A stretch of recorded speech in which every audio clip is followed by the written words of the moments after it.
So eto na mga kaibigan, gigil na gigil po si Maring Gemma Galanza sa kanyang muling pagbabalik sa Creamline Cool Smashers.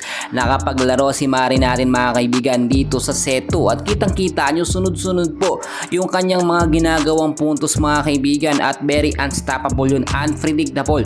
Talagang ibang klase po no kapag merong Gemma Galanza sa loob, yung diin po ng palo kasabay na po ang sigawan ng mga fans. Talagang pag pinagsama po yun, nakakadagdag po ng confident sa paglalaro po ng Creamline Cool Smashers. Pinalitan din mga kaibigan no, yung first 6 lineup kasi para naman makapagpahinga.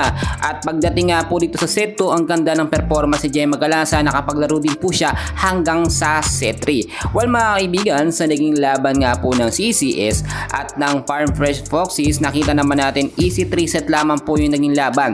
Tinapos po agad ng CCS yung laban. Mabilisan lang yun mga kaibigan.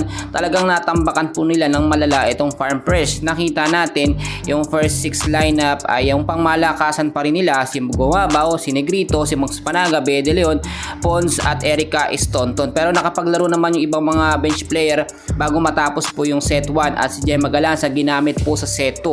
At alam natin gagamitin pa itong si Gemma sa finals po bukas mga kaibigan. So sa set 1, kitang-kita natin yung kalamangan po agad ng CCS no.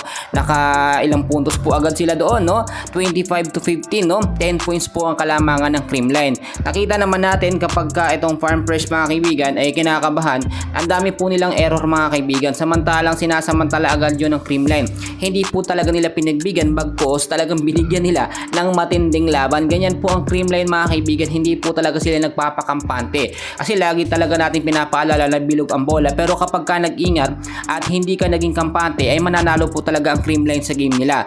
Sa set 2 naman mga kaibigan, doon naglaro si Gemma Galanza, biglang nag-spike po yung score. Nakita naman natin no, 12 to 3 ang score no, dahil po kay Maring Gemma sunod-sunod po yung puntos niya doon.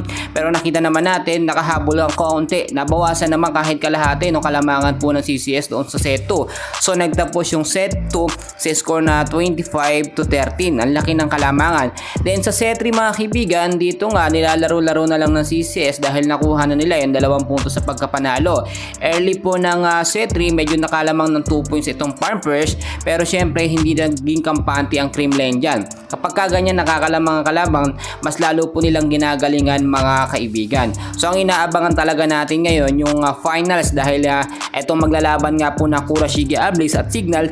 Diyan po tayo kukuha kung sino ang mga kalaban ng CCS. And well, sobrang nakaka-excite and congratulations sa Creamline sa kanilang muling pagkapanalo. Finals is waving na po no. Back-to-back gold medal, Grand Slam po para sa Creamline ng ating inaasahan. At sa ating Maring Gemma Galanza, welcome back. Sobrang natutuwa ang mga fans dahil muli ka nagbabalik sa Creamline Cool Smashers.